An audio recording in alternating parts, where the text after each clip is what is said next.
Got me? Yep. All right. We're going to take a break in an hour. Not because I need to, but because he needs to change this tape.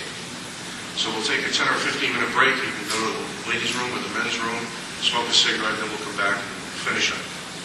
By the way, to the ladies present tonight, I don't often get women in my class. Consequently, I always say, you guys this, you guys that. I want to right up front, I'm sorry. I don't mean to do that. I'm going to try to watch that tonight, so bear with me. And you'll let me know anyway, right? Give me a gentle nudge on the wrist, or maybe a swift kick in the pants. Before I begin this class, you need to know something about yourself. You need to come to terms with why you're here. Now, I know the sign outside says Safe Sales and Marketing. And I know maybe some of you have heard something about this class. You said, wow, that sounds interesting. I think I'll take that class. But in order for you to learn something here tonight, you need to know why you are here. Because I can tell you what the number one reason is in this industry for people failing to sell safes. Fear. They fear the process. Somehow you've got it mixed up. You seem to think that sales has to do with a guy you saw across from you at your living room table trying to sell you insurance. Or the last guy that beat you up at a car dealership trying to sell you a car. And I'm here to tell you that that's not sales at all. I've never purchased anything in my life that somebody talked me into. And neither have you. Ultimately, you made the decision based on enough information that you said somewhere along the line, either on the spot or after you thought about it, that's what I want to do. And so you did it. So let me set you straight right now. If you were here to learn how to be a better salesman, you've come to the wrong place. I'm going to teach you how to be a better businessman in front of the customer. That's all I want to do. And I want to take the fear out of the process. Now, what is the number one reason that people don't buy? This is an interactive class. Price is too high. Price is too high.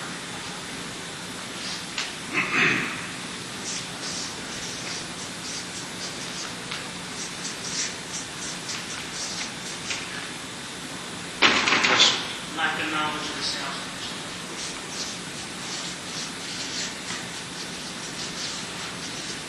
And that's either customer knowledge or sales knowledge. Is that correct? Yes. Either on the part of the salesman or the part of the customer. Anybody else? They don't need it. That's an interesting concept. They don't need it. And I know what you mean by that. The problem is that what are they doing there? It's like, do you cut keys? Guy gets in his car and drives all the way across town, gets out of his car and looks at your shop, locksmith, walks in and sees 10,000 keys behind your counter and says to you, do you cut keys? The same guy says, I don't need it. What are you doing here?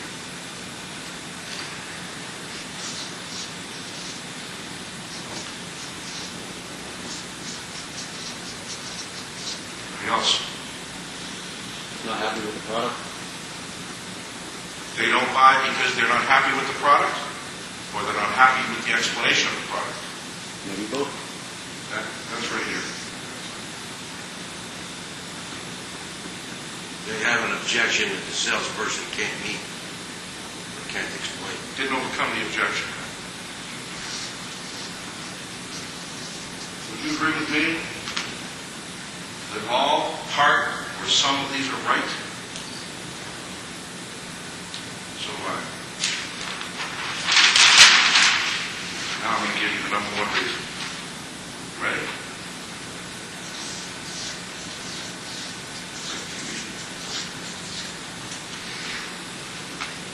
You confuse a customer, you know what they'll do to you? This your brochure, sir? Yes, it is. I'd like to think about it. How many times have you done that in your lifetime to somebody else? Yes, ma'am. I'd like to think about it. How many times has it happened in your shop? Many times. Confusion. And it doesn't have to be about safes. It can be about key blanks. I'd like to think about it. Starts right there. Confusion. Tonight, we're going to learn how to remove as much of that as we possibly can. And we're going to start right at the beginning. You know where the beginning is? When Mrs. Jones walks into your shop. Now, let me tell you, Mrs. Jones could be anybody. Could be Mr. Jones, could be Mrs. Jones, could be Mrs. Smith. Doesn't matter. I'm just going to call her Mrs. Jones tonight. Have you ever walked into an environment where you are going to be making a purchase of any size and had a salesperson look at you when you walked through the door and gave you a look like you were an interruption in their day?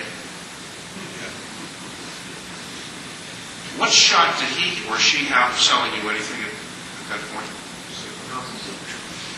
Now, right? Now, he spends or she spends an hour with you. And you leave. I'd like to think about that. You know what that salesperson doesn't know? He lost you in the first 15 seconds and wasted an hour of his time. Have you ever had someone give you a look or a verbal message when you first walked in that did the same thing to you? You're walking in looking to make a purchase, and this salesperson walks up and goes, "Yeah, what can I do for you?" Nothing. See you later. Mrs. Jones, when she walks into your shop, and you're buzzing around, and you've got 6 people working, and the phones are ringing, and you've got a job to complete, and you've got 16 slips of paper up on the board that need attention, and Mrs. Jones walks through the door, and you go, "Yeah." You're dead. Dead. I guess what I'm trying to tell you is this. Whatever you see in salespeople that you do business with, your customers see in you. You go from being a customer to being an owner or the person on the other side of the counter. Why would it be different? Be careful. Somebody may leave this room tonight.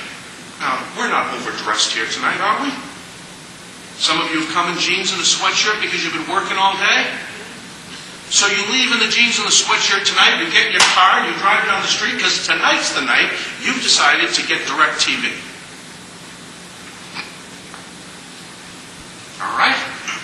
And you, in your jeans and your shirt and your work shoes, walk in, and the salesman goes, "Right." What did he do? He prejudged you.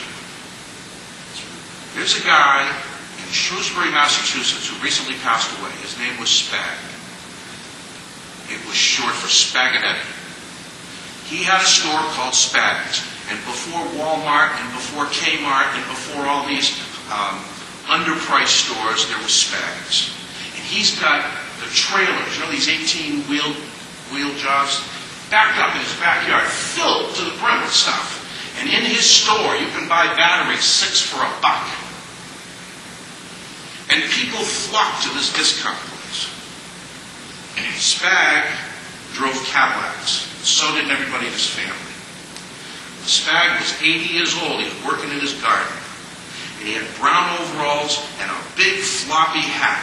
And Spag was 6'5" and a big barrel chest. And decided in the middle of a Saturday afternoon it was time to buy 5 Cadillacs. Cash, here's the check. Went to Peter Fuller Cadillac Lowell's on Commonwealth Avenue in Boston, the biggest Cadillac dealership in the country at the time. Walked in, and all the guys that worked there in their 3-piece suits have been there for 40 years because they make so much money. But they had a rookie this day, and they said to the rookie, "Take the old guy." You know why? They prejudged Spag because of the way he looked and his age. This kid spent an hour and a half with Spag. Stag went home. He walked out of an office with over $100,000 check. 5 counterfeits. Thank you, boys. Think he made any money? He didn't even know what he was doing. But he didn't prejudge Stag. Don't prejudge your customers when they walk in. They'll cut you off at the knees every time. Now let's talk about Mrs. Jones. You can always tell the difference between the customer. Let's say this is your counter. This is your door. This is your showroom. Safes are over here. Customer walks in, they want a key cut, they want a lock repinned, they want something to do with a door closer, CCTV. What do? They right up to the counter, don't they? You ever notice that safe customers don't do that? The safe customers walk in and they go right over the safes. It's easy to pick them out of a crowd. They do it every time. And then the conversation goes something like this. Hi, how are you? Fine, how are you? Something I can help you with today? Yeah, I think I'm in the market for a safe. Great. What's your first question?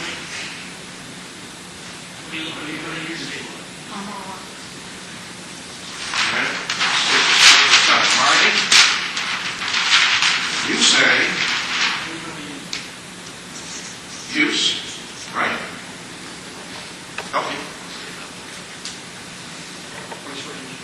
Price?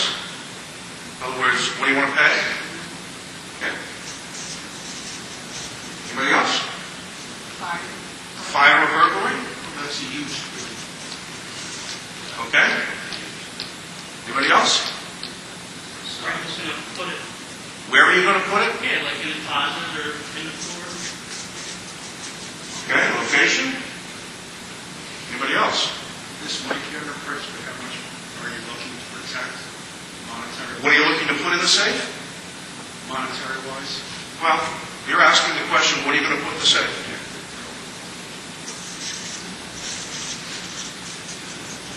All right. Would you agree with me that all these have to be in the course of your time with this customer? You've got to get this information in order to sell them something? I agree too. This is not where I want you to start.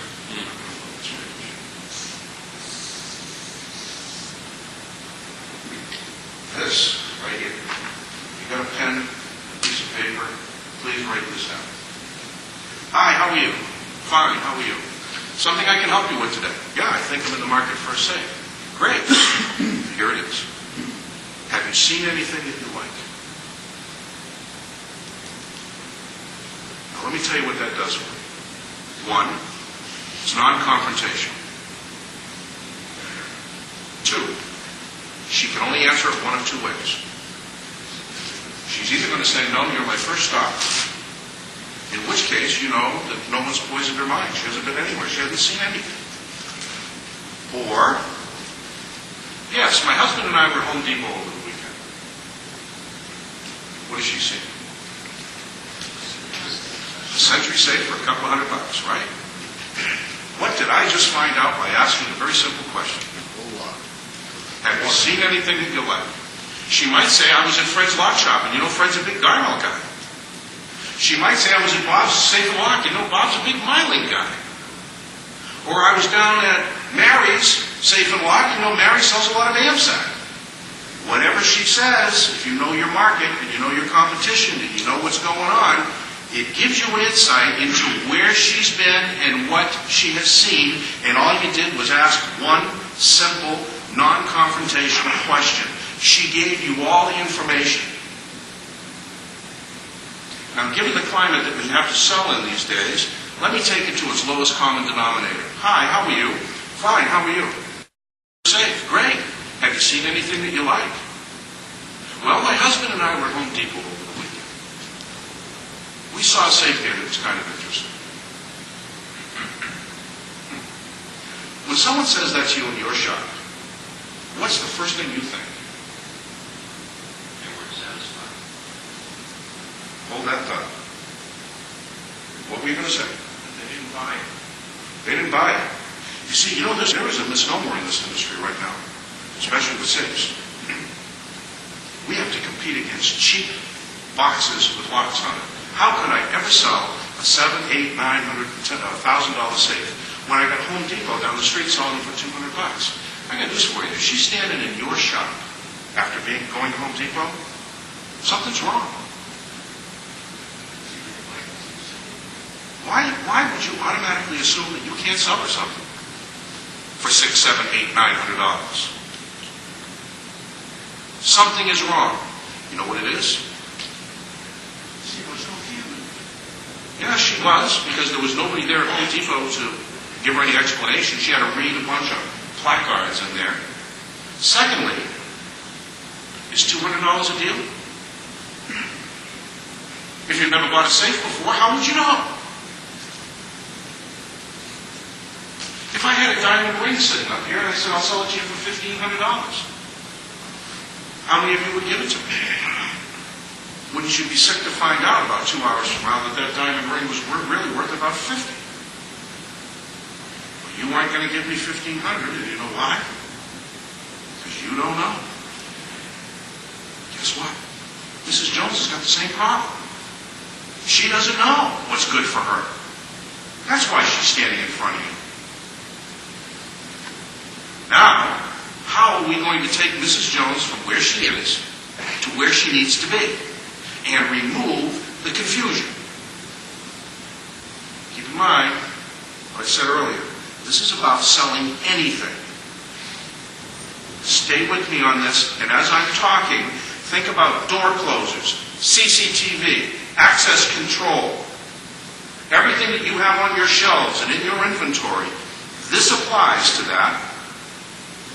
Not just safes. Hi, how are you? Fine, how are you? Something I can help you with today? Yeah, I think it's the market for a safe. Great. Have you seen anything that you like? Yeah, my husband and I were at Home Depot over the weekend. We saw something there that was kind of interesting. Great. My name's Pat Baker. Your name? How many of you guys sell things to people and you never get their name?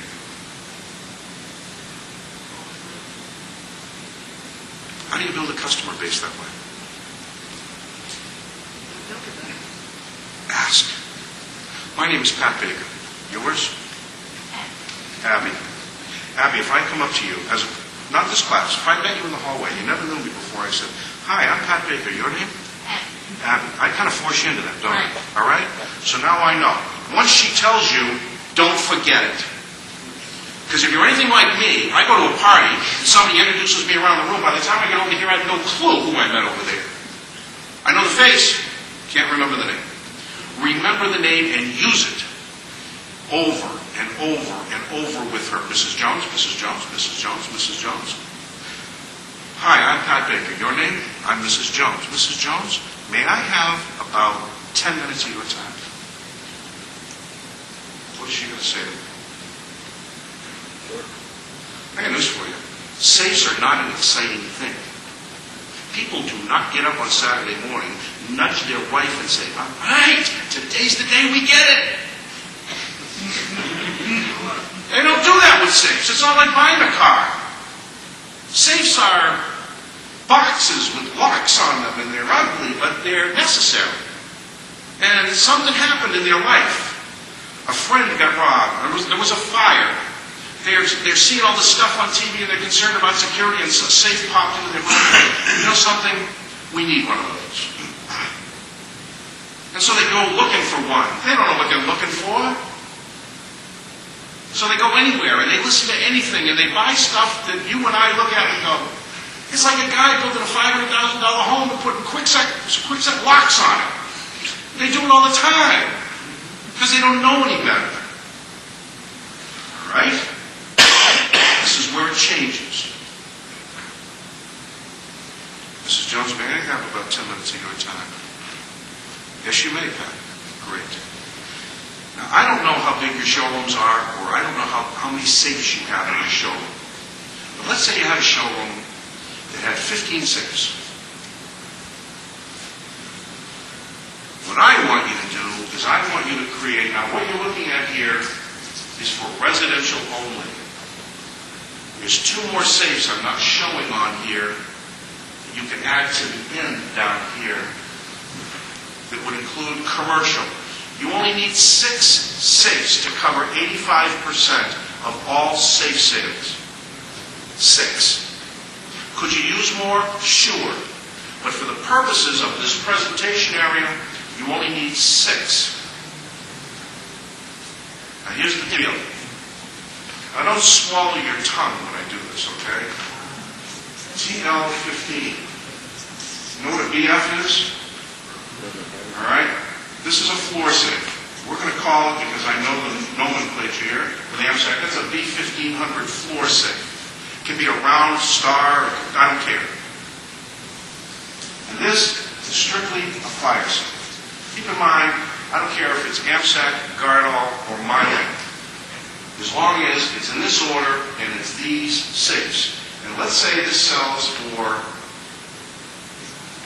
$1,600. This sells for $900. And this sells for $450 plus labor. And this sells for $600. You notice something interesting about the way we line these safes up? In price, they come down. Okay? Now, first safe I have in my presentation area. I've got 100 safes over here in my room, in my showroom, and I've got this presentation area right over here. You with me? I want this away from that. Why? Confusion. Confusion. Sir, I said, hold on to that. Come back. What was it that you said? When the bell rings, don't even explain. All right. Now, here's what we're going to do. Hi, how are you? Fine, how are you? Something I can help you with today? Yeah, I think I'm in the market for a safe. Great. Have you seen anything that you like? Well, my husband and I were at Home Depot over the weekend, and we saw a safe there for a couple $100. It was kind of interesting. Well, that's great. My name is Pat Baker. Your name? My name is Mrs. Jones. Mrs. Jones, may I have about 10 minutes of your time? Sure. Come with me, Mrs. Jones. You can take her right by the arm. She'll go. You walk her right over to this TL15. You open the door. The door is this thick. The bolts are this big. The price tag is $1,600. You pick her up off the floor. You brush her off. You put her teeth back in her head. And she's probably going to say to you, Pat, you don't understand. I saw a safe for around $200. Mrs. Jones, I understand. But in order for me to show you the difference between what they do and what we do, I need about 10 minutes of your time. Will you hang in there with me? Sure. Mrs. Jones, this is a high security container. It protects you from burglary and fire. Gives you 2 hours worth of fire protection, and it's rated for banks, jewelry stores, and people that want to lock up a lot of valuables. Have I said anything that confused her?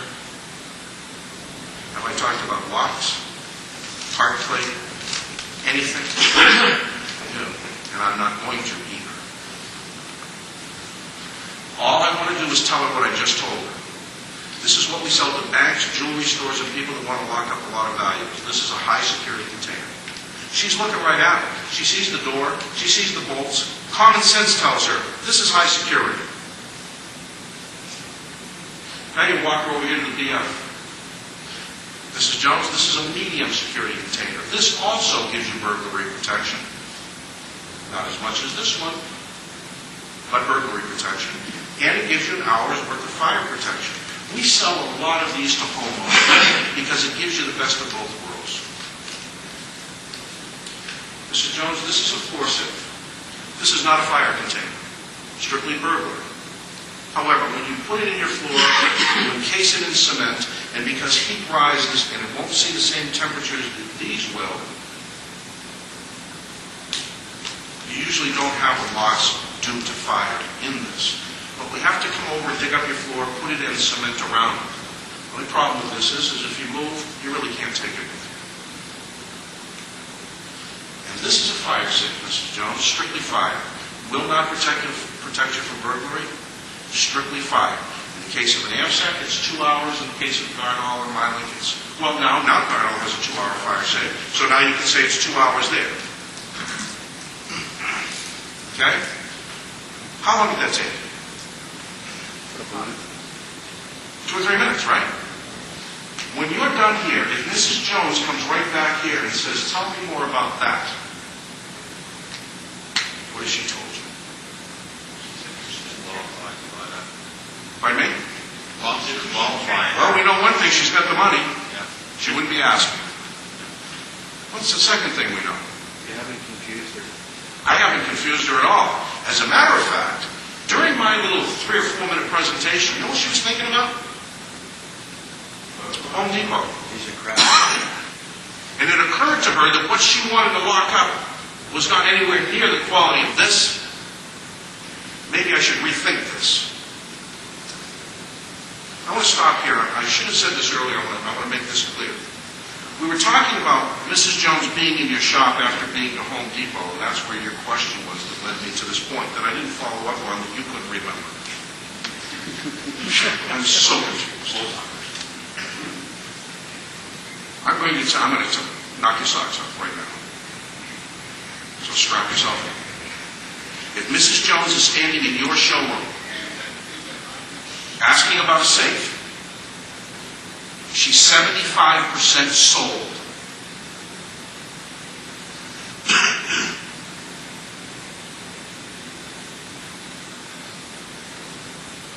How many people have walked out on you in the last year? Because you didn't take them the next 25% of the way. You didn't take them there because you didn't know how. Or you were afraid. Or you made the worst mistake of all. You did what? Prejudged. You confused her with your technical knowledge. What do people in this industry love to talk about? How to take things apart and put them back together. And Mrs. Jones comes in, you go, ugh, and you regurgitate everything you've ever learned in your life all over her. And she goes, I'm sorry. And that's why you don't close. Now, Mrs. Jones comes back here and says, tell me more about this. And when she does, you know that $900 or more, or less, is where she feels she can be. And you know something else. What did she see at Home Depot? A firebox. What's this? She needs some burglary protection in her mind. That's why she came back and asked. Now, this is where the teaching begins. This is where the rubber hits the road. You know all these questions you wanted to ask? When she came over and said, Amy, Abby, you're the one who told me when I said, what kinds of questions need to be asked? When Mrs. Jones first walks in, you said, are you looking for fire or burglary? When she came back and said, tell me more about this, you got your answer. When she came back and told you about this, all right, you got your answer about a lot of things. Price, fire or burglary. Okay?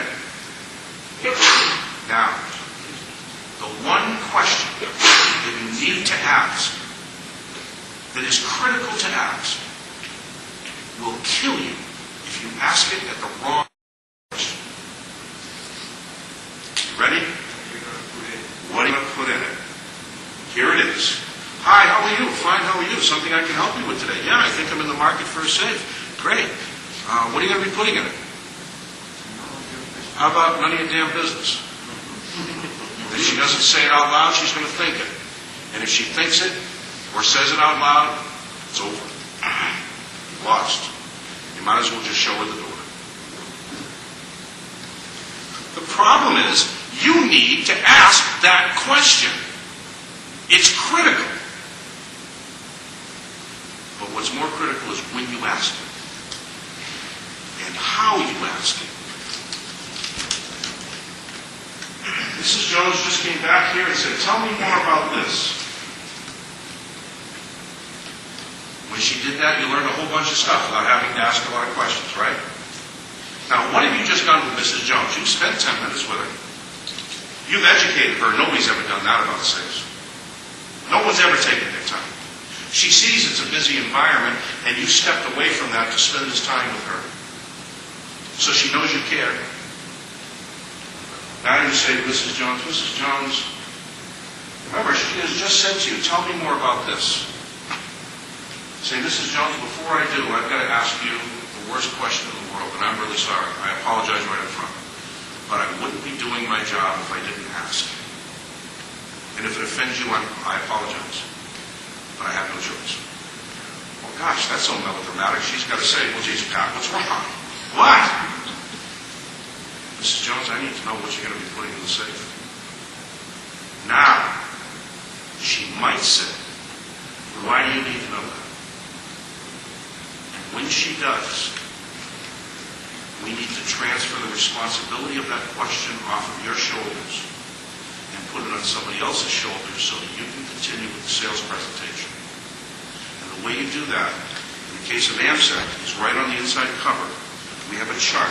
It's available here on the inside cover of our catalog. It's also available with a placemat.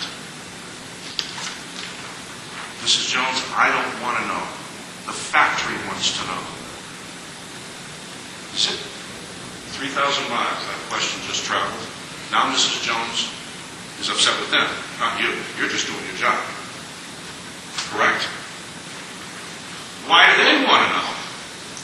Well, you see, Mrs. Jones, they created this chart here, and based on what you tell me you're going to be putting in this safe, I can come down here and determine if that's truly the best safe for you. You see, Mrs. Jones, now you're going to teach. Now listen to me very carefully. What I'm about to tell you, I want you to use when you're talking to her. You see, Mrs. Jones, all domestically manufactured fire safes are made the same way. This may be a high-security burglary safe, but it's also a 2-hour fire safe. This is a 1-hour fire safe, but it's also a burglary safe. And this is strictly a fire safe. But they all have one thing in common. They're all fire safes. And they're all made the same way. Whether it's me, AMSAC, Gardol, Miley, they're all made the same way. You see, they make a shell.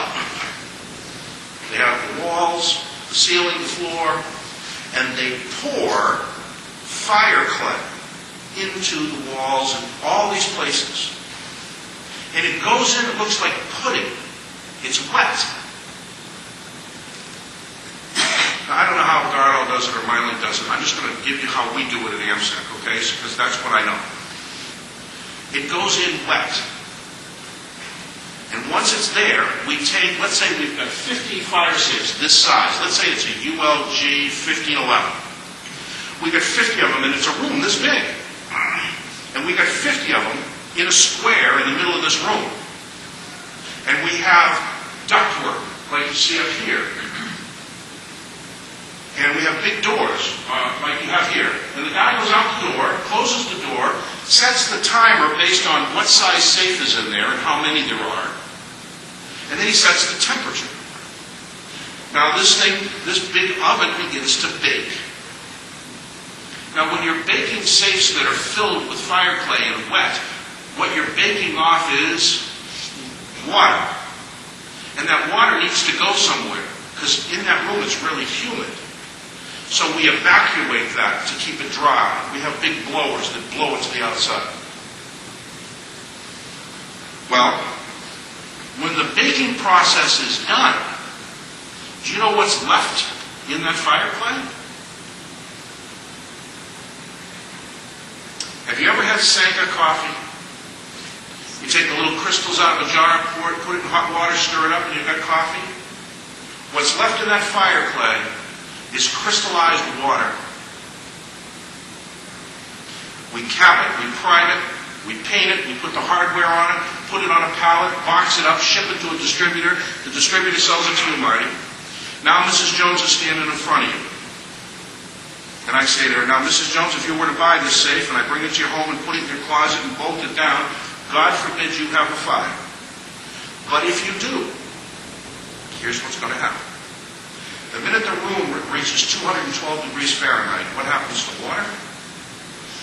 It boils. What does boiling water become? Steam. It's the steam inside of these safes trying to get out under immense pressure that keeps the fire from getting in. The steam and the fire meet. And the steam wins every time. That's how a fire safe works. And Mrs. Jones is going to go, really? I didn't know that. I'm thinking to myself, oh shit. That's why you came here.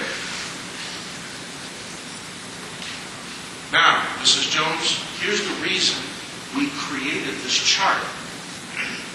If you tell me that you're going to put, you have a home-based business and you're going to put computer discs in here, or you have a videotape of your daughter's wedding, you're going to put that in there, or you have a stamp collection and you're going to put that in there, then I've got to tell you, Mrs. Jones, I cannot sell you this safe, or this safe. Now, when was the last time you ever said to a customer, I'm sorry, I can't sell you? And she's going to say, why?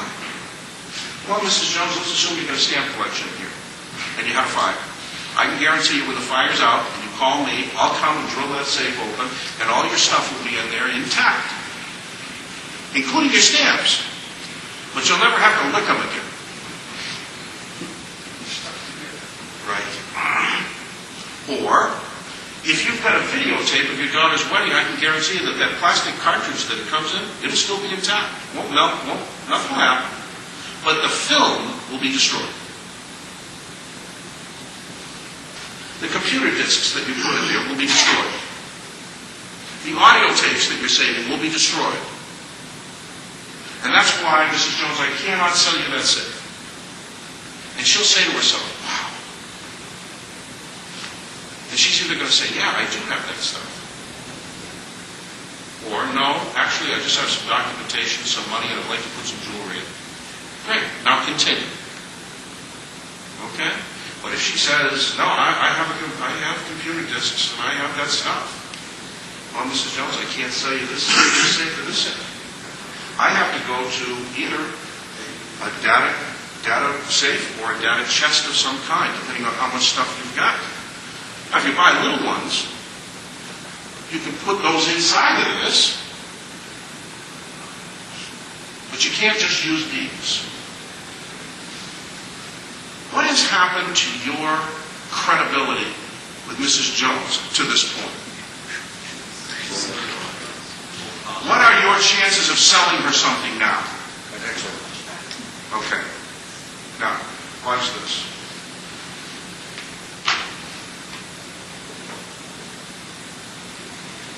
Ed, how many guys work in your shop? Three. You all sell safes? Ed, you wait on Mrs. Jones today at 2 o'clock. But you don't do this. You do what you've always done. Mrs. Jones says, I'd like to think about it.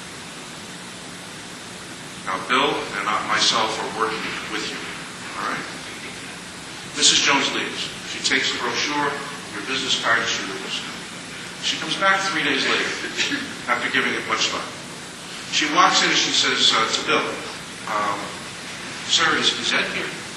And you say, no, he's out on the road. Is there something I can help you with? And she goes, yeah, I was in talking to Ed about a safe. Bill, what did he say? About safe. What did Ed say to Mrs. Jones 3 days ago? How would I know?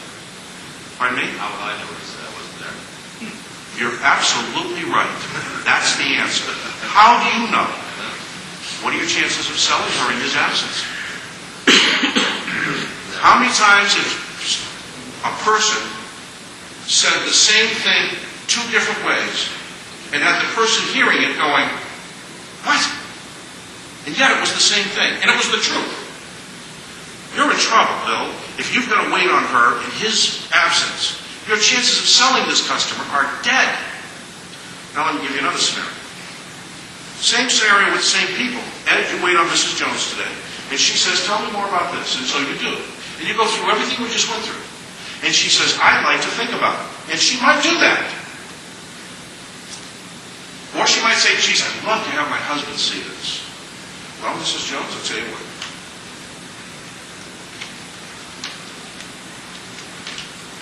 That's the safe we were just talking about. Do I want to put a star or make this little dog here? take your card, put it in here, hand it to her, and let her go. Thank you for your time, Mrs. Jones. I really appreciated the opportunity to teach you a little bit about safes today. She says, will you be here tomorrow at 4, Ed? Yes, ma'am, I will.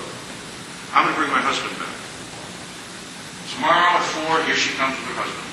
Through the door. Is Ed here? You just missed him. He had to go to the bank.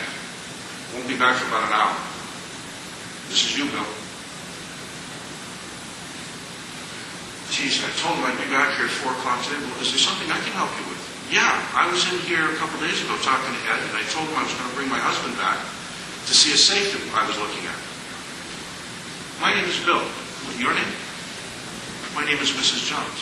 Mrs. Jones, I'll be happy to help you. Now, here's what you know, Bill. Mrs. Jones, what safe were you looking at? This one right here. Now, let's assume that you did this presentation for her. And let's assume something else. Everybody in your shop is doing the same presentation. So you're all on the same page? Now, Bill, you know how Mrs. Jones arrived at this safe. But now she's with her husband. How do we get her husband to feel the same way about that safe? Do the presentation. So she steps back, and Bill does the presentation. Walks him right over and goes, Mr. Jones, high security. Does the whole 5-minute presentation. While you're talking to Mr. Jones, Bill, Mrs. Jones is standing there going, that's just what Ed said. Now how's your credibility? What are the chances of Bill selling a safe in Ed's absence? What's the bottom line of working in a shop with 4 or 5 guys that are all waiting on customers? Get them all on the same page. Now tell me why that won't work. If someone walks in and wants to buy door hardware, I don't know what you consider to be high-end door hardware. Give me a name. You got a Baldwin door lock over here? What would be next? How much is that? $300. What would be next? Society brass. So, pardon me? Society brass. What would that be? 270, 280. 270, 280. Give me another one. S&G, not S&G, but Schley. And then what would be a bottom end one? Quick set. Quickset. You've got a 300, you've got a 250, you've got a 175, you've got a 100. 139. And they're under the counter. You go, boop, boop, boop, boop. Mr. Jones, feel it. Let me tell you about it. $300 install. And of course you got to run around the counter and pick him up. All right? You put it back down. Hand him this one. What is this? $250. How much is this? $125. How much is this? $50. And you give him a little story about each one. You know what he's going to do? Tell me more about this. What are the chances of selling for something?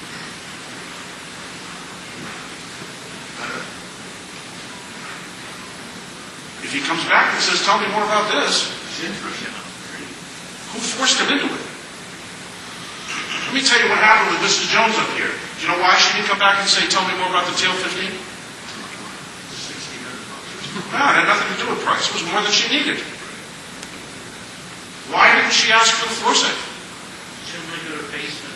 She doesn't want you digging up her house. End of story. Why didn't she? Likes the fire safe. It's an attractive product. Why did she buy that? No burglary. No burglary. Do you want to know something? By having that TL15 on your floor, you will sell more BFs than you can imagine. Because watch what happens. Let's assume that you have the same presentation here and no BF, no TL15. Now what's the most expensive safe? Now what is she going to buy? Make sense? That's why you do a presentation with your products. Here's another thing that happens. Have you ever walked into a shop where they have safes everywhere, stacked on top of each other, over in a corner, doily, a lamp on top, Some of them haven't been dusted in 6,000 years. Ever seen that? Okay. Mrs. Jones just came in and spent this time with you, Ed. She doesn't buy. She says, I'd like to think about it. You give her your card, your brochure, and off she goes. She walks down the street and she walks into Pat Baker's Lock and Safe. Now, Pat has got that showroom I just described for you. Hi, how are you? Fine, how are you? Something I can help you with today? Yeah, I think I'm in the market for a safe. Great. Take a look around. If you see something you like, let me know.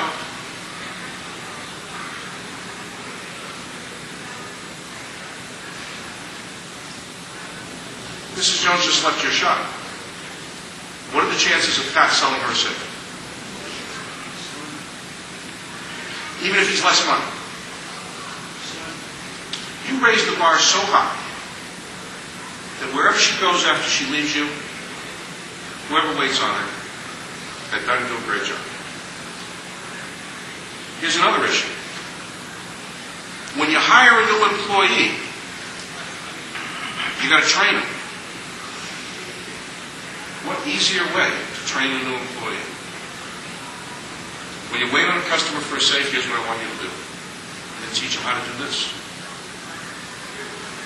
Or maybe you've got an employee that's been selling safes, doing it this way, and all of a sudden he goes into a slump. If you don't have this track to run on, and a guy goes into a slump, how do you know what to fix? But if he's doing it this way, you can just stand at the counter and watch him wait on a customer. Customer doesn't buy, they walk out, okay, come here. Remember you used to say this, and this? Yeah? Well, you left all of this out. How come? I didn't even know. You did. Start doing it. If it's broken now, you can fix it. Any questions up to this point? Does it sound like something that makes sense to you guys? Guys and guys. Something that you could use. Well, let me tell you something. In 7 years that I've been doing this, I can tell you that it works. You know how I know that? My sales numbers keep going up. So somebody somewhere is selling more safes. Whether it's because of me, because of them, because of the product, whatever. They're selling more safes. The letters, the calls, the emails, the faxes I get, people constantly saying, hey, Pat, I tried this, it doesn't work. What do you recommend? Am I doing it wrong? And we talk on the phone and we finally get it worked out. But I can tell you that all the guys around my territory, which by the way is 26 states and Eastern Canada, that are doing it this way, are having success. Some better than others, because some are more comfortable with it than others. And then I bump into guys, this is wonderful, guys that come sit, just like you, sitting in the class. I'll see them 6 months later. Hey, you took my class, how's that working out? Nah, it's not working. Really? Did you set up a presentation area? No. Well, I don't know what the problem could be. Why don't you take another class? Because I don't want to embarrass you. I can tell you this, if you don't use it, it will work. End of story. Then I have guys that do this. They set it up just the way I tell them how, and it works. And I got guys who never sold a TL15 before in their life, sold 5 of them in 1 year. But here's what they do. They sell it, then they don't replace it. Then what becomes the most expensive product? The BF. And you know how I know they're selling, they haven't replaced that? Pat, I am selling fire safes like you wouldn't believe. Really? I thought you used to sell a lot of TL15s. Well, yeah, I did, but I sold one the other day and replaced it. Same kind of thing. Same kind of thing. Got a question for you, Pat. Yes, Bill. On your TL15 BF guitar, they all are basically identical in size. Well, they don't have to be. I have learned that most of my dealers, see, this safe weighs 800 pounds, 700 and change. That's maxing out delivery for a lot of these guys. Being able to deliver and install this. But I'll tell you something, even if I never sold it, or if I had to hire somebody to deliver it and install it, you're going to make $1,000 on this year, every time you sell it. By not having it, I lose more sales. But the 1814 size, the smallest one, is the only one I put there. And if someone wants a larger one, I'd get it for them. This year, I usually try to display in the PFs the 2116 because it seems to be a growing popular size. Just like the 18 series of fire safes. The 1811, 1812 is it? I guess I remember I didn't fly around too much. That, the 18-inch size seems to be the most popular size, as opposed to the 13 or the 15, like the UL 1511. Has always been a popular size until they get it home and realize they get more stuff than they thought they did. You should have got the next size up, which is the 18. So I show the 2116. The B1500, and over here, the fire safe, I show the 18. So, and the only reason I stay with the 1814 is because it weighs 700 pounds, and for most locksmiths, that's about as much as they want to move. But I can tell you that if you go to the larger sizes, you'll sell them if you have the ability to move them. Or if you have someone in town that's a rigger that wants to help you out, charge you a fee, and you want to do that. Which leads me to my next point.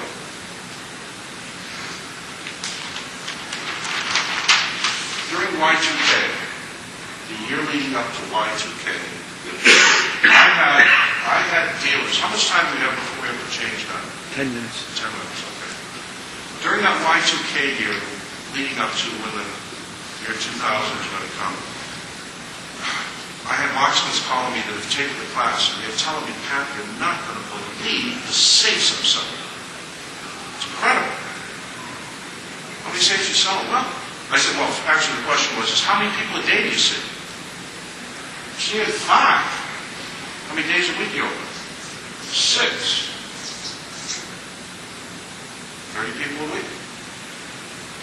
So are you trying to tell me you're seeing 1,500 people a year on safes? Yeah. How many safes did you sell, Pat? Had the biggest year of my life. I sold 60 safes.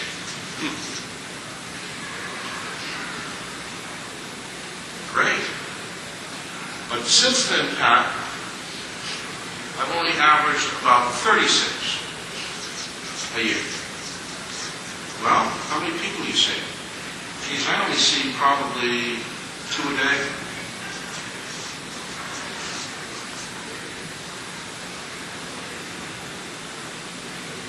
Now, over a 50-week period of time, let's say 50 weeks.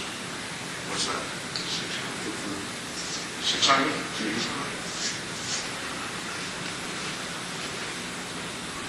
So let me see if I got this right. When you were selling 1,500, when you were seeing 1,500 people, you were selling 60 safes. What's the closing ratio? 5%, 4%. Well, 10% of 1,500 is 150. 5% would be 4%. 4% is 60. Right? Now, what's the closing ratio here? 5%? Now, this is the same guy that says to me, Pat, because I'm in this situation now and not in this situation, I want to spend $10,000 a year on advertising and bring more people in here so that I can sell more safes. Okay? Let's say you spend $10,000 and you bring in, instead of 600, we get this back up to 1,500.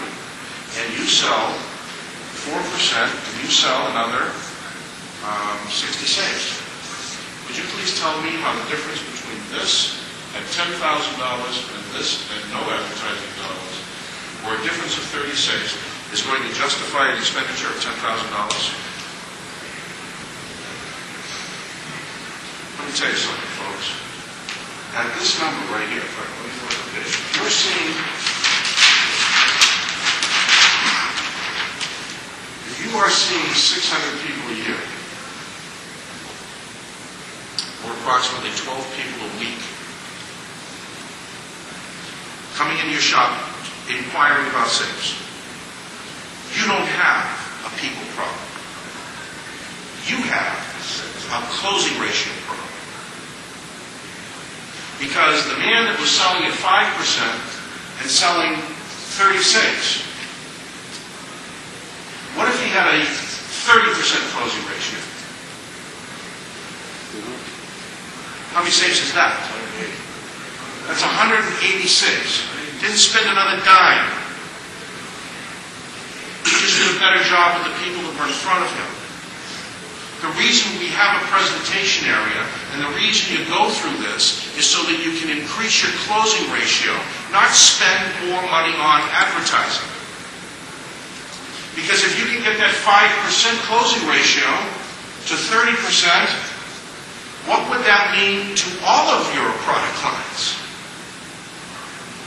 You know, you hit 300 for a career in the major leagues and they give you a shot at going to the Hall of Fame.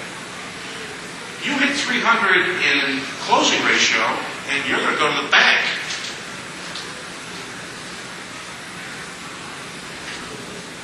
I want you to think about that. It's not about people getting more of them. It's about doing a great job with the people you have. It's about closing the people you have. And here's what you've got to get over. In order for you to have a 30% closing ratio or a 30% success ratio, you have to fail 70% of the time.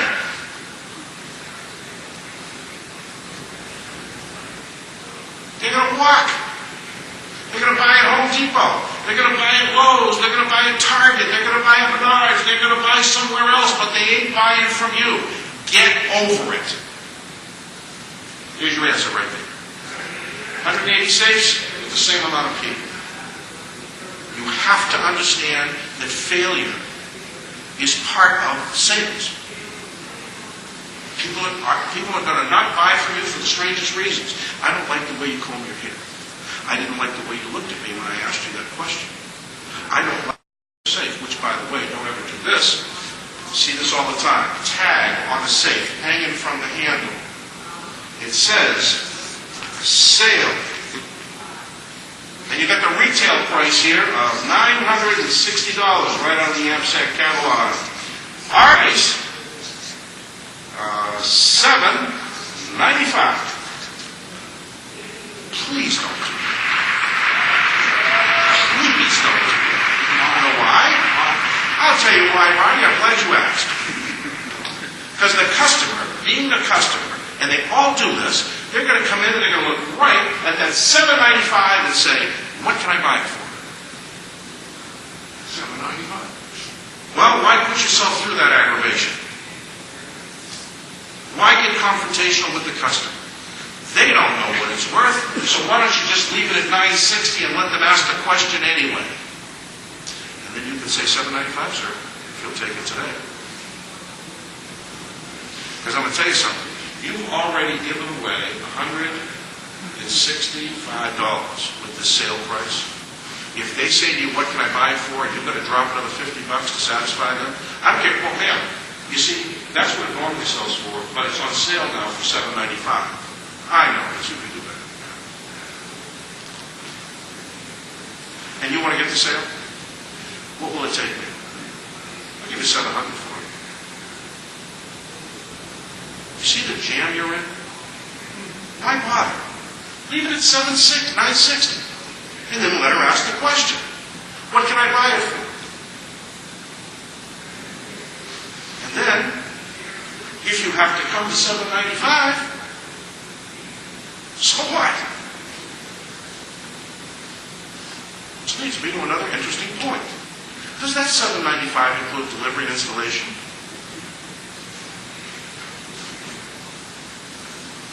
Are we out of time? Just almost. Does that? Yeah. Really? Okay. Then how are you going to handle this?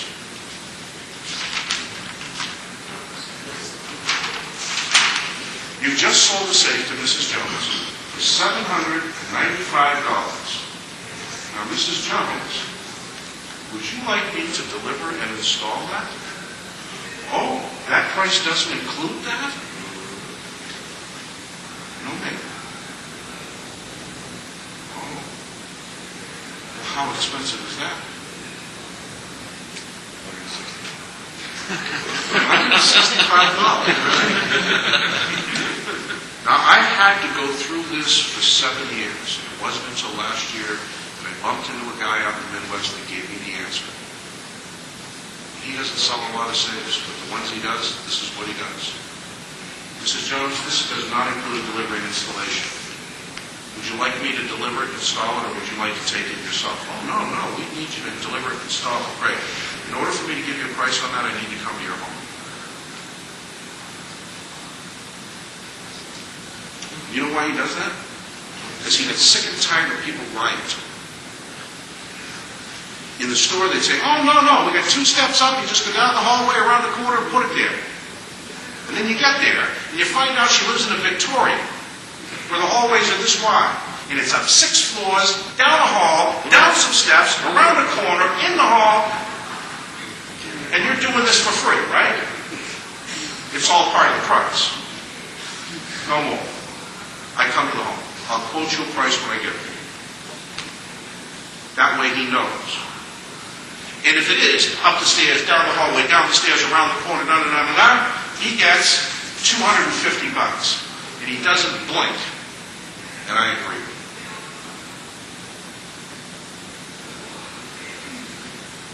Now, Mrs. Jones, here's your option. We can have a professional mover do it, and you can pay them. Doesn't matter to me. I sell safes. But let me tell you something. 2 guys are going to have to take this out of my showroom. 2 guys are going to have to put it on the truck. 2 guys have to drive across town to your house. 2 guys have to take it off the truck. 2 guys have to bring it into your house without damage.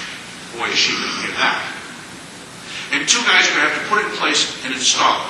Then those same 2 guys are going to come back here to my shop. That's pure labor. I have to pay these guys for their time and for doing the job correctly. Make what you make selling a TL15. You sell one TL15 this week and make $1,000. How many keys do you have to cut? So, is it worth the aggravation? If you decide, listen, being in the safe business, you've got a question. You can't be kind of in the safe business. You're either in the business or you're not. It's like being a little bit pregnant. You're either pregnant or you're not pregnant. You can't be a little bit pregnant. Same way with the safe business. Now, for those of you that are in it, enjoy it, like it, make money doing it, you have to decide. If you're going to stay in it, be the best, and have a plan. If you don't want to do that, get out of the safe business. Because the customer sees it. If they see you, hey, you know, it's like Seinfeld, when he came on the Carson show, had a great skit that he did. You know, he says, I'm walking through New York and they got these signs that says stop to the pedestrian or walk. He says, they should be one up there that goes, take a shot. Go ahead. Well, that's kind of his business. You either got to be good or you're not going to be in it. Are we out of time? I always switch it. You're already sold. Man. So, well, do you guys want to take a break or do you want to just keep going? You want to take a break? Am I boring you like that much? I know. You got to take a break.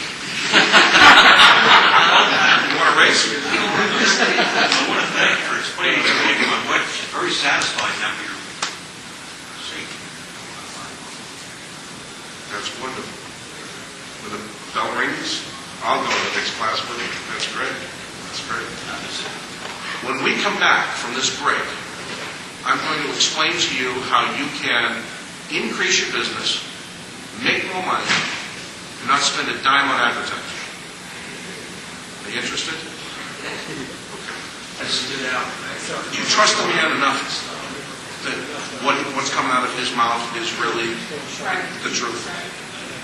Why give the customer that much more to have to think about? Put the manufacturer's suggested retail price, and then she goes, how do I know? Then you open up the book. There it is. And now you're off the hook. One, I have two stores. Okay, one is it's basically a storage area. The front is a showroom window for our six. The other is the store front.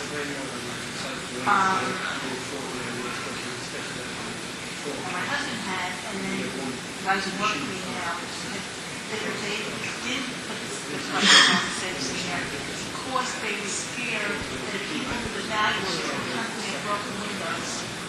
One down from the outside. So therefore there's no price on the six.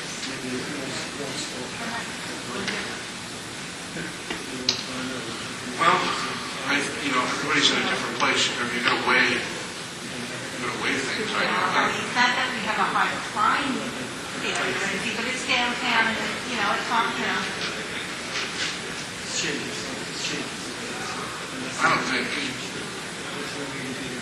I think when you weigh the positives and the negatives in that, there are more negatives. Yeah. I really do.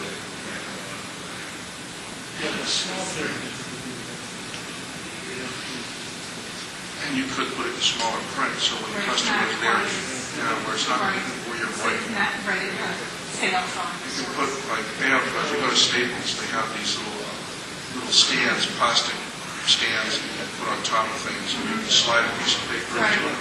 You could actually, right on top of that safe, put a price, and then below it, 5 or 6 features and benefits. Okay. For the customer that comes in, that you can't address immediately, but would like to walk around and look at the safes. Now they're seeing pricing and features and benefits of each safe, and they can kind of, for the first few minutes, feel their way around until you can get to them. You know what I'm saying?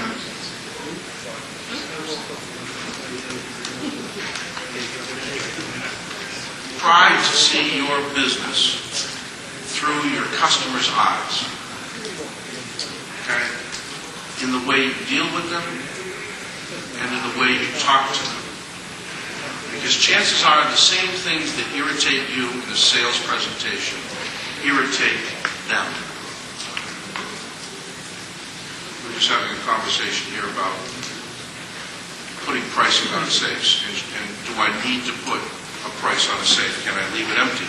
Sure, you can leave it empty. You can do whatever you want to do. But the bottom line is that if you don't put the manufacturer's suggested retail price on there, then the customer will always have a doubt whether or not you are giving them the straight scoop on the price. And if you ever have to consult the AMSAC price manual or price list, and the safe or the number you gave them is not the same one that's in the price manual, I can guarantee you're not selling it. Okay? I was in Chicago, Illinois. I was doing this class in a shop. The class started at 5:15. We locked the door. There's 8 people kind of standing around in a semicircle. The front counter was up there. And I was kind of standing over here looking back at everybody, and the front door was right there.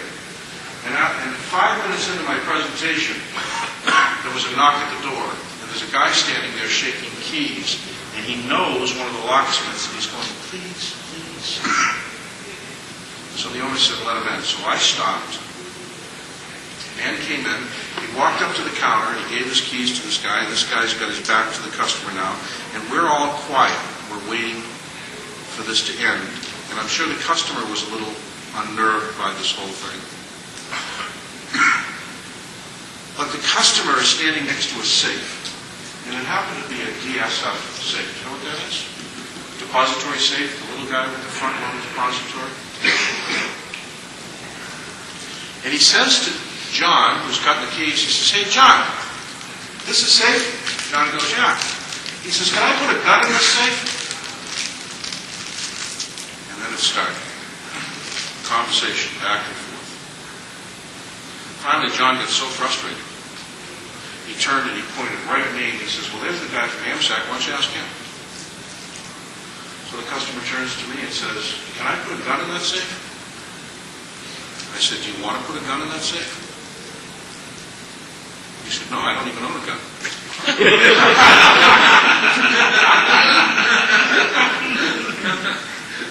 know what the moral of the story is? Whoever is asking the questions is in control. I want you to think about this. Has he ever been around a little child? Daddy, what's that? That's an oak tree. Where'd that come from? Well, it came from this acorn. Oh, where'd that come from? It came from that oak tree. Well, where did that come from? You see that? And on, until you get so exasperated you say, God did it. Or, go ask your mother. Or I'll tell you when you get older. Who was controlling that situation? The 5-year-old. Well, have you ever been out on a job putting in a door closer or installing some hardware and had an employee of the company walk by you and engage you in a conversation that lasted for 15 minutes and it was all for naught? How many conversations like that do you have during the course of a day, and at the end of the day, as a technician, you can actually look back and say, you know something? I lost an hour and a half. That's expensive. End that? You want to stop that? Turn the question around. I walked by, I put the door closer. Hey, you a locksmith? Do you cut keys? Yes, I am. Do you sell safes? Are you looking for a safe? Well, not me, but I know the company is looking for a safe. They were talking about it the other day. Really? Who would I talk to? Well, the same guy that hired you to do this, Mr. Johnson. I'll be happy to talk to him as soon as I'm done with this. Thank you very much.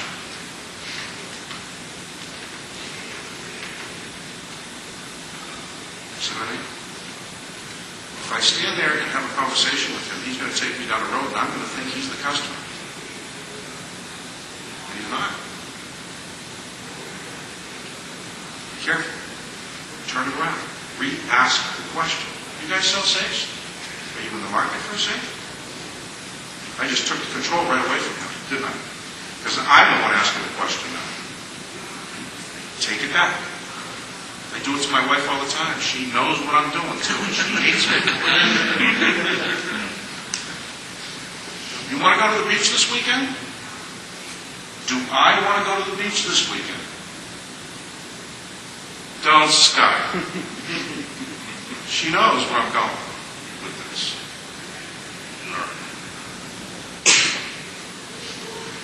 What's the difference between an old customer and a new customer? Oh, before I do that, this gentleman asked right before break. Remember I said there were 6 safes, but I was only showing 4 up here. The other 2 went on the end for 85% of all your customers' needs.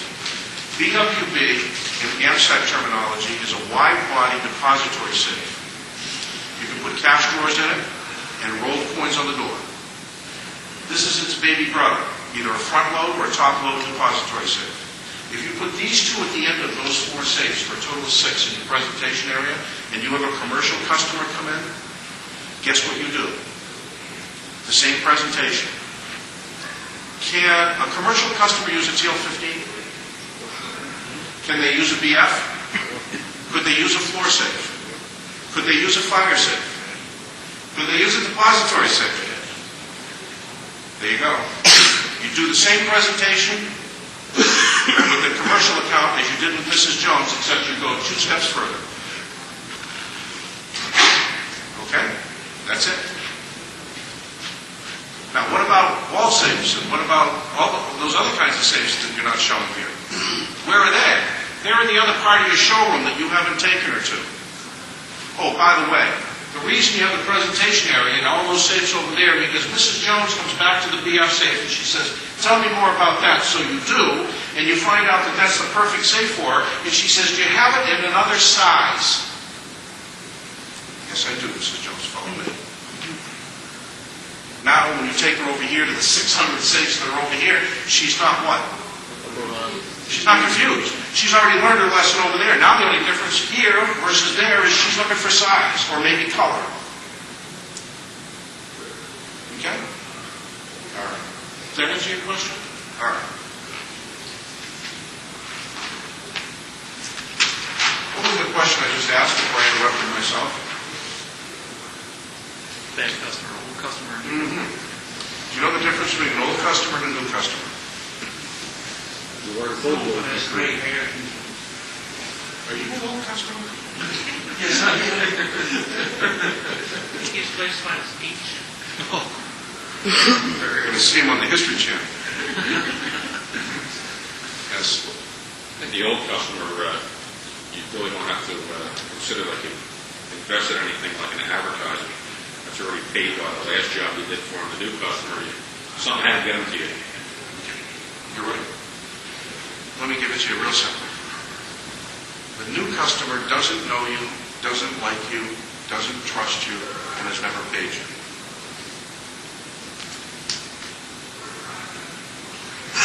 True. The old customer knows you, likes you, trusts you, and hopefully has paid you. All right? Now, if that's the case, let me give you an example. I forgot your first name. I keep Ron. I'm sorry. Ron, how many customers a day, safes, everything that you do, come into your shop? It's an average of about 15, 20. Per day. How many days you open? A lot and a half. Let's call it 5. 100 a week. 5,200 a year. Of the 5,200 that come into your shop, how many of them are repeat customers?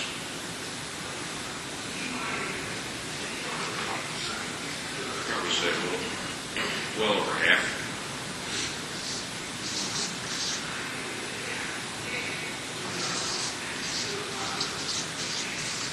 We go with 2,500 customers? Or 2,000? All right. You have 2,500 customers that you would consider old customers, correct? Not new customers, old customers. People that know you, like you, trust you, and pay you. All right? What do you think the average American spends a year on security-related products? I know the answer to this, like I know my own name because I've been asking this question for 7 years, and I have the answer. $900. How much? 900. 900. No, you're a little high. 50. No, you're a little low. It's like the story of the 3 bears. It's $260 a year. An average of $5 a week. How's that? Now, let's assume of that $260, you buy your product at 50 off from your distributor. I don't know if you do, but if you did, what's your gross profit?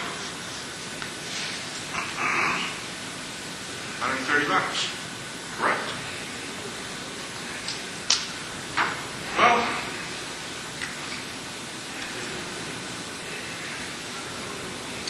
$130 times 2,500. $325,000 gross profit on the 2,500 customers that know you, like you, trust you, and have paid you. Now, of course, I know you're making a lot more than that, Ron. But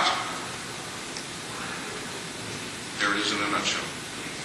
Here's the issue in our industry. $325,000 in gross profit from the people that walk through your door of their own volition. Here's the problem. They spend this $260 everywhere, which is really amazing to me. Because when you're sick, do you go to 5 or 6 different doctors? You go to your doctor that you trust, that has your history, don't you? Same way with your dentist, same way with your attorney, same way with your accountant. These are people that you trust. Why is it that we haven't achieved that level of trust with our customers? Why do they go other places to buy security-related products and they don't come to us? Yes? One, educating them on what we can do and do. Well, maybe I can help you. When was the last time you thanked... Oh boy, I got you. Good. When was the last time you thanked your customers? Every time. Of course you did. And it goes something like this. They just purchased something, you just handed it to them, and you say, thank you very much. Correct? Is that what you're saying? Is that how you thank your customers?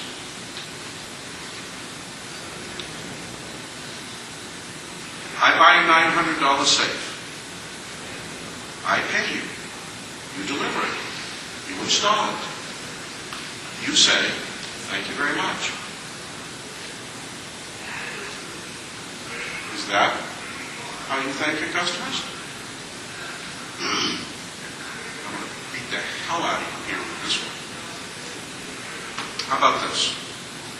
There's a company in the New England market that does this. When I brought this up in his class, he changed it.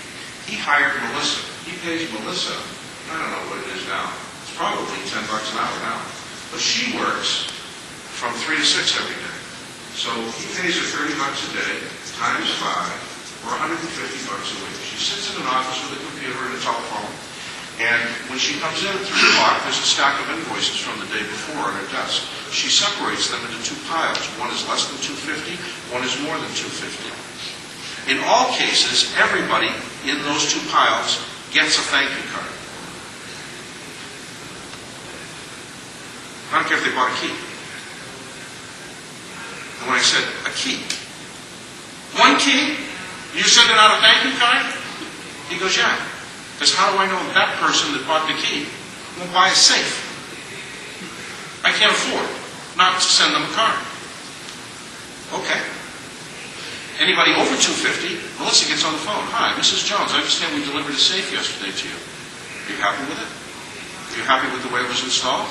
Yes. Any damage? No? Great. You know how to get in and out of it okay? Yeah, it seems to be working fine. Well, we just wanted to let you know that we're here for you. If you have any problems, here's our phone number. Give me a call.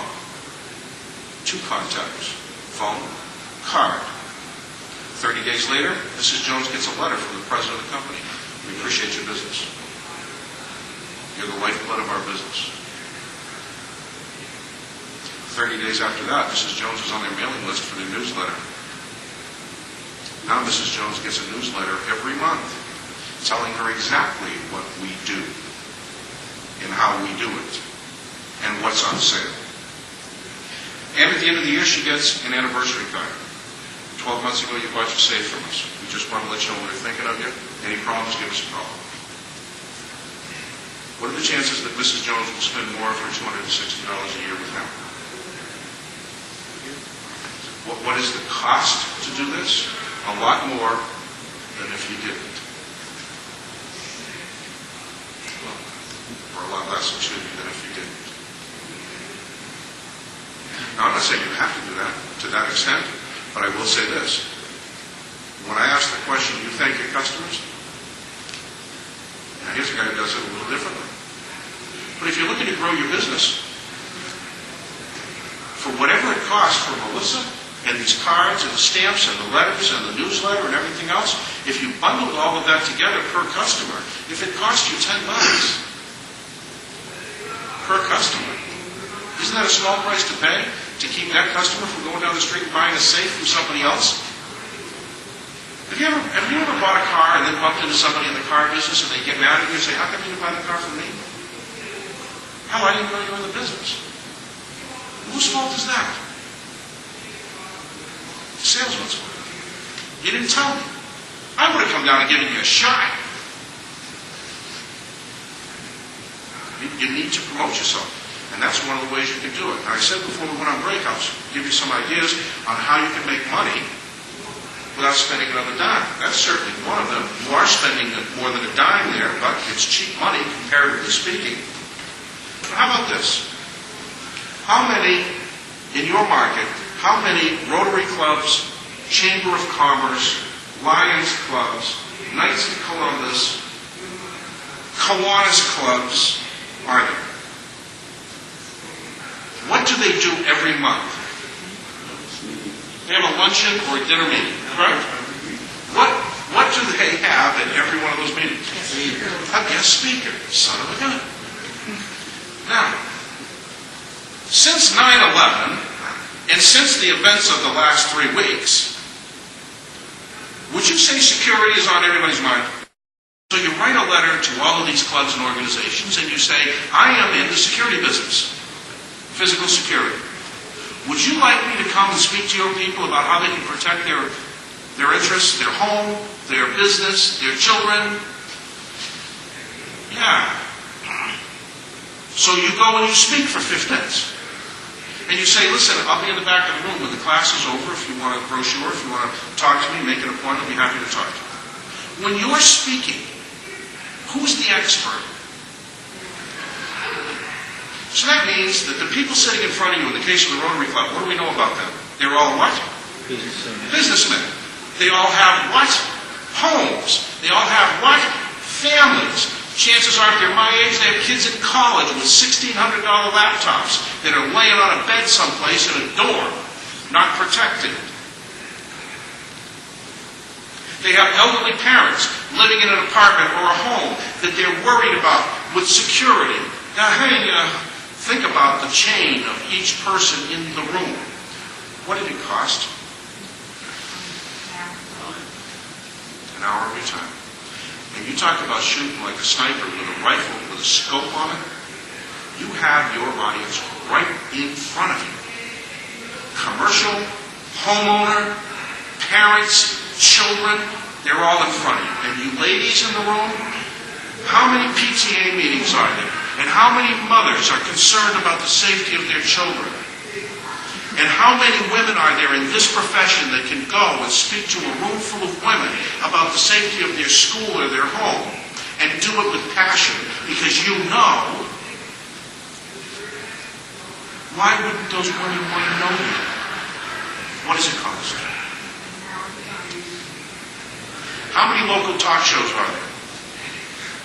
Not Rush Limbaugh, people like that. I'm talking local people that do local talk. You know what every talk show host in America needs? A guest. So you call and you tell them what you do. And given the tenor of the time, they'd probably ask you to come on. And when you do, you give them a list of 20 questions to ask because he doesn't know your business. You know the questions, you wrote them, so you know what's coming. They open up the phone lines, 2 or 3 people call. Hey, I've got a problem here with this. All of a sudden the phones light up. You're answering questions because you're the expert.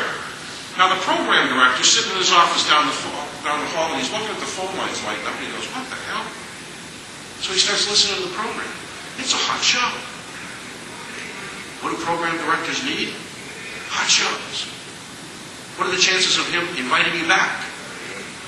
Pretty good. You know what I just described for you? The life story of Bob Vila. How do you think he got to where he is? He did some stupid show, and it caught on. Now he's a household name, celebrity, Craftsman Tools, Sears, everything. Because he's considered to be the expert. You know what all of this cost you? Nothing. What's the smartest company in America?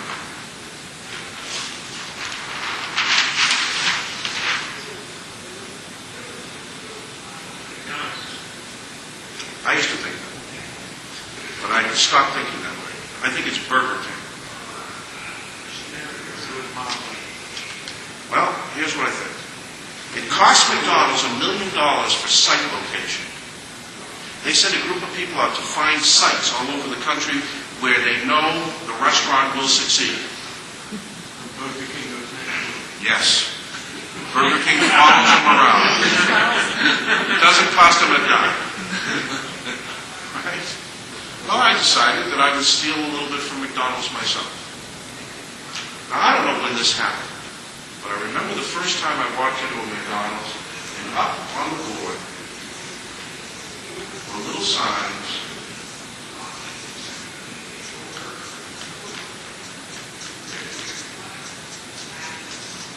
Know where I'm going with this? Value meals. And I'm standing there saying, who did they do this? They didn't call it in right, they didn't consult. What the hell's up with this? You know what it did to their gross profit? Sent it through the roof. You know, I used to go in and order hamburger, small Coke. Big Mac, small Coke. I didn't order fries. I like fries, so I just don't like their fries. But what did they force me to do? All right, so it's cheaper than buying it separately. So they throw the fries in, and I give it to somebody else, you know. But the minute I did that, they captured a customer they never had before with fries. And if you multiply that by the millions of people worldwide that buy it that way, what do you think it did to their bottom line? So I said, aha, I wonder if we could do this.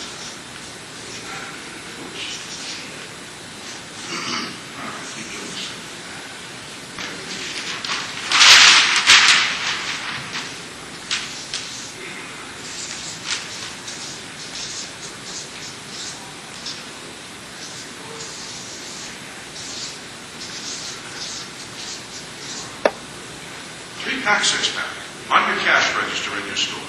Big signs, little signs, I don't care. Household keys only. Not automotive, not specialty keys. Household keys, KW1s, Y1s, SC1s, that kind of stuff.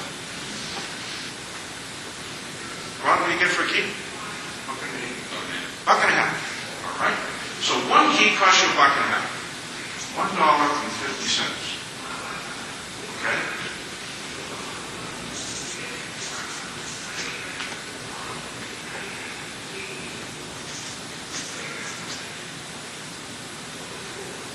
Somebody comes in and says, what's a 3-pack? How many people are going to use the door? Just me and my wife. Perfect, sir. That's a key for you, a key for her, and an extra key in case you lose one. And instead of $4.50, pay $3.95. Okay.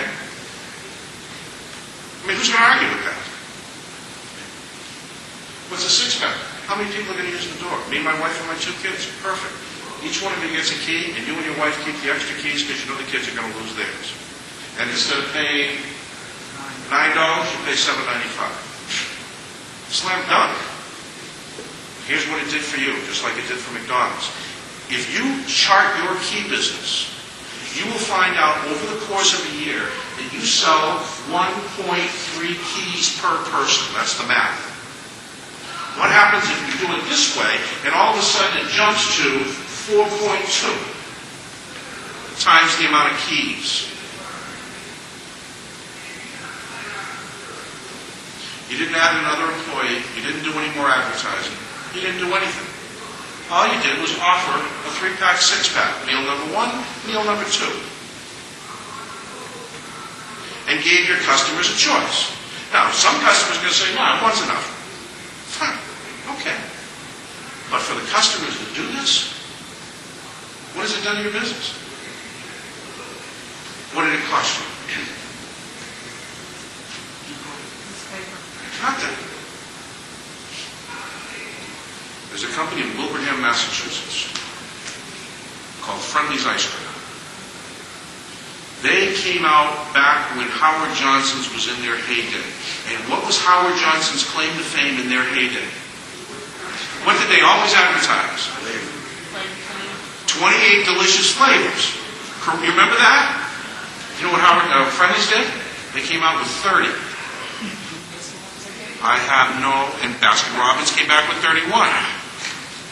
But when they came out with 30, they were just selling ice cream. And the business was going through the roof. Then they started switching their stores around to look like Howard Johnson's, where you could actually go in, sit in the booth, have a hamburger or a frap or a sundae or French fries or whatever. And it climbed again. Then it flattened out. And they were amazed. What happened?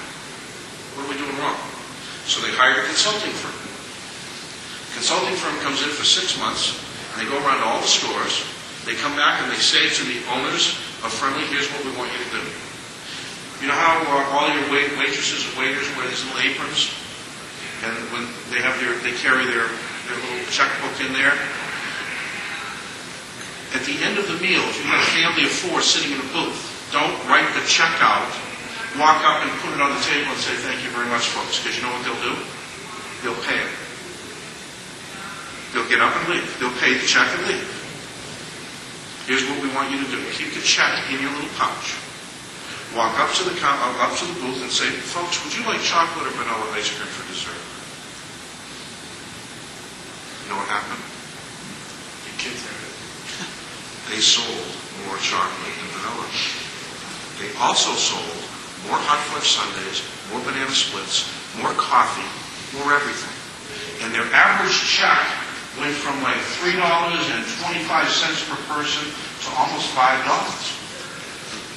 Multiply that $1.75 times every person that goes into Friendly's, and what kind of growth did they experience? Why am I telling you this? You're standing at a counter, you've got 5,200 faces coming to you every year. If I took your 5,200 people and put them in a high school football stadium, you would think that they were playing for the Thanksgiving Day title. That's a lot of people. But because you see them one at a time, a slow drip, you don't recognize it as 5,200 people. But here's what I want you folks to start doing. It won't cost you anything either.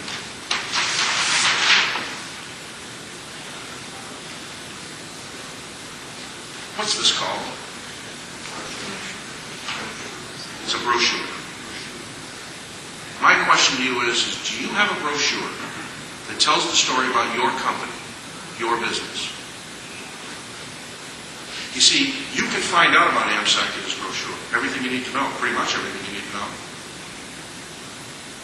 But you've got 5,200 people coming into your place. Who's got some keys? Got a key? Keychain? Some keys on the chain? Anything? All right, watch this. I just cut these keys and put them on a key ring. Put them right here on my brochure. In my brochure is a business card. And I hand it back to the customer. And I force them to take their keys that they just bought and my brochure. Anybody that breathes gets one of these. And then, in the process of the exchange, I ask them a question. Need a safe? Now, Marty, you might say to me, no, all set. That's fine. But if you have 5,200 people and 1% say, yeah, I do, you're going to sell an additional 52 safes this year. Correct? And if another 1% gets to the stoplight at the end of the street and go, need a safe? Yeah, I need a safe. You're going to sell 104 new safes this year. That's my question of the week. Need a safe. Next week it might be, ever heard of CCTV? No, what's that? Come here. I'm going to take them right over to my counter where I've got my CCTV. And I'm going to show it to you. Pick a product that you sell, that you know, that you make money on, and ask the question. You need any new hardware for your front door? Yeah, we do. Can hardly get into it sometimes. Want me to come out and do it for you? Now look, that may sound as sophomoric as it gets. But I'm going to tell you something. Until you ask, People are going to come in and out of your shop all day long. As a matter of fact, Juan, the next time someone walks up to your counter and they're standing there getting stuff done, I want you to slide a safe right behind you. And when they turn over, they're going to trip over. You help them back up, brush them off, walk them into the door. And then 2 weeks later, say, hey, you need a safe? You guys sell safes? Yeah, remember the last time you were in the shop, you tripped over one, you moron. They don't remember. And you know all the shelving that you've got in your showroom with all the stuff on it and up on your walls and everything? They don't even see it. I need a key. Why are you going to sell this stuff? Why do you even have it there? Are you hoping that they stop and go, my God, this is great? It's not going to happen. So, educate them. Hand them your brochure with your company's name on it and everything you do in here and all your phone numbers and directions and everything else. Give it to them. Promote yourself. Because if you don't, who is? How are they going to know?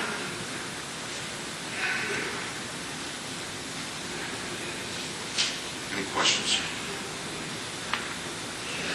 Have I overstepped my boundaries here? Any of you getting mad at me? I told you at the beginning of this thing about making money. Now, if you take one or all of the things we talked about here tonight and use them, I will tell you, it will work.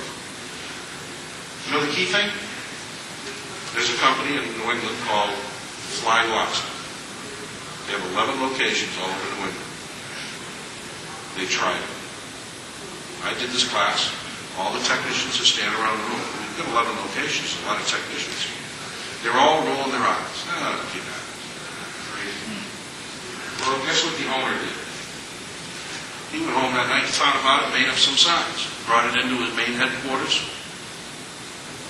set them up. Ran the test from 8 to noon. You know how many keys he sold per person? You would think so, wouldn't you? 3 or 6. Not him. 8. Don't ask me how that happened. Because I can't tell you. But apparently, because he had 3 or 6, it motivated his customers to buy more because they thought about other things. And some of them were commercial accounts. The bottom line was, is from 8 until noon, he averaged 8. When he counted up all his key sales and divided it by the amount of customers, it was 8. You think he still does that? It's not 8 now. It's calmed down to about 4. But that's a far cry from the 1.75 keys per customer that he had before. Now, you don't have to believe me on any of this. You can be like the guy who says to me, God, it doesn't work. Really? You set up a presentation area and everything I taught you in class? No. Or you can give it a shot. This much I know.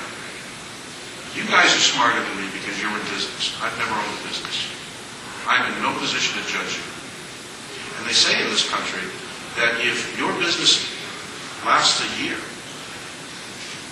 you're pretty successful. And if it lasts 3 years, you're real successful. So for those of you that have had a business longer than 3 years, I have no business telling you anything. All I've done here tonight is share some things with you that I've shared for the last 7 years that I know that if you do, will work. And if you apply them to everything that you do, all products and services, it will work.